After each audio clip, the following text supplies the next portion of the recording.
Imagine you are reading the news और तभी एक मिसाइल सीधा उस न्यूज रूम पर गिरती है। ऑन लाइव टीवी शो पूरी दुनिया देख रही है। एंकर चीख नहीं सकती है क्योंकि माइक ऑन है। कैमरा पूरी तरीके से झुलस चुका है पर रिकॉर्डिंग अभी भी जारी है। This is not a movie scene, ये हकीकत है 2025 का सबसे बड़ा सबसे खतरनाक मिडिल ईस्ट कॉन्फ्लिक्ट। 13 जून 2025 को सुबह करीब 3 बजे इजराइल ने अचानक शुरू किया एक गुप्त operation rising lion. Target Iran के परमाणु और सैन्य ठिकानों को किया जाता है। इजराइल से F-35, F-15 फाइटर जेट उड़ते हैं जो कि ईरान के तेहरान, अस्फान और आरके की तरफ जाते हैं अटैक करने के लिए।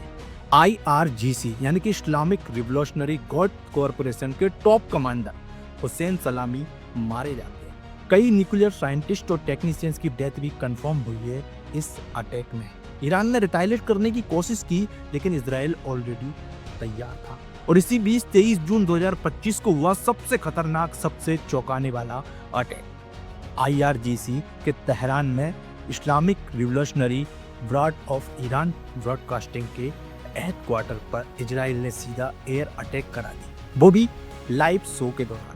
एक महिला एंकर लाइव न्यूज पढ़ रही थी और तभी सडनली कैमरा फ्लिकर स्टिमुलर then goes to black. Video viral हो गया, पूरी दुनिया देखकर हिल गई। ये अटैक केवल फिजिकल इंफ्रास्ट्रक्चर पर नहीं था बल्कि ये अटैक था physiologically warfare. We can strike your voice बिना बोले, इजराइल ने कहा।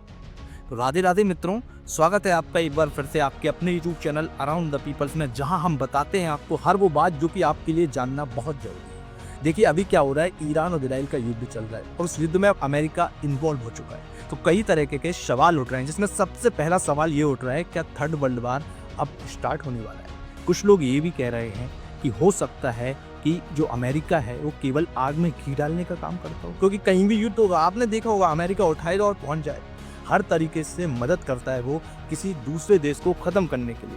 अभी कुछ दिन पहले जब भारत पाकिस्तान का युद्ध हुआ तब भी अमेरिका बीच में आया, अब ये इस युद्ध में भी अमेरिका बीच में आ रहा है। तो कई लोग कहीं ना कहीं अमेरिका को भी एक अलग तरीके से ही देख रहे हैं, उसके बारे में अलग सोच रहे हैं। और कुछ लोग ये भी कह रहे हैं कि युद्ध नहीं होना चाहिए क्योंकि युद्ध का असर केवल और केवल मिडिल और लोअर क्लास पर पड़ता है और किसी को इससे कोई फर्क नहीं पड़ता। और हम भी यही चाहेंगे कि वॉर नहीं होना चाहिए किसी भी देश का किसी भी देश से।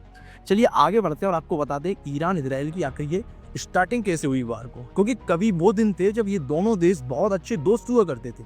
आगे मैं बताऊंगा आपको इस वीडियो में कि इन लोगों के बीच कब से ये दुश्मनी स्टार्ट हो रही है। देखिए क्या होता है कि 13 जून 2025 को सुबह करीब 3 बजे इजराइल से जो ईरान की तेहरान करके एक जगह है वो अचानक से बम धमाकों से गूंज उठी। आसमान में इजरायली फाइटर्स आग बरसा रहे थे तो वहीं जमीन पर जल रहे थे ईरान के सबसे संवेदनशील ठिकाने, न्यूक्लियर और मिलिट्री दोनों। मिडिल ईस्ट की ये शैडो वार अब असली रूप ले चुकी है। इजराइल ने सीधे तौर पर ईरान पर अटैक किया और इसकी आग में पूरा वेस्ट एशिया झुलस रहा है। लेकिन कभी ईरान और इजराइल बहुत अच्छे दोस्त हुआ करते थे। 1979 की इस्लामिक रिवोल्यूशनरी से पहले दोनों देशों के बीच डिप्लोमेटिक, मिलिट्री, यहाँ तक कि ट्रेड भी बहुत अच्छे संबंध से किया जाता था। लेकिन जब ईरान में अयतुल्ला खामनेई की सत्ता आई और उसके बाद एवरीथिंग इज चेंज्ड। ईरान की आइडियोलॉजी साफ है, डेथ टू इजराइल। ईरान ने पहले खुलकर फिलिस्तीन का समर्थन किया है तो वहीं इजराइल को एक गैर कानूनी देश करार दिया था। और इजराइल के लिए सबसे बड़ा जो खतरा है वो क्या है, ईरान की ग्रोइंग इन्फ्लुएंस और परमाणु कार्यक्रम।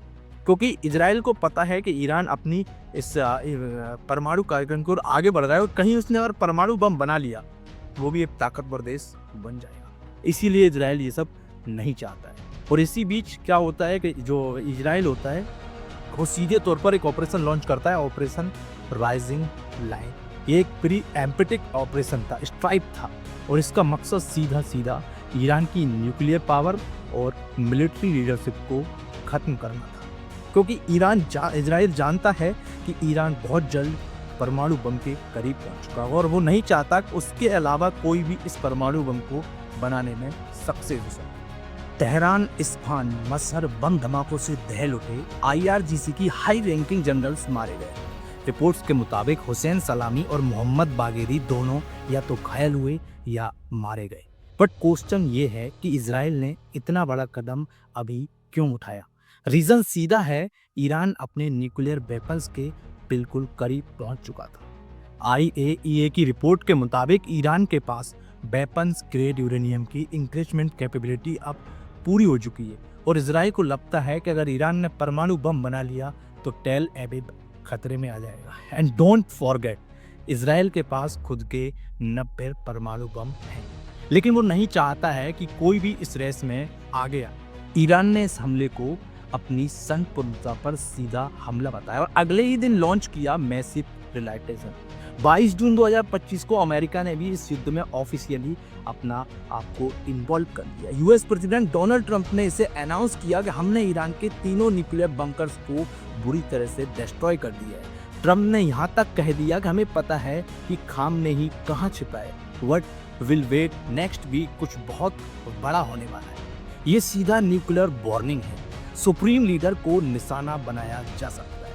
यूएन सेक्रेटरी काउंसिल ने इमरजेंसी मीटिंग बुलाई, लेकिन कोई भी देश इजराइल या यूएस को खुलकर रोकने नहीं आया। वर्ल्ड ऑयल मार्केट हिल गया है।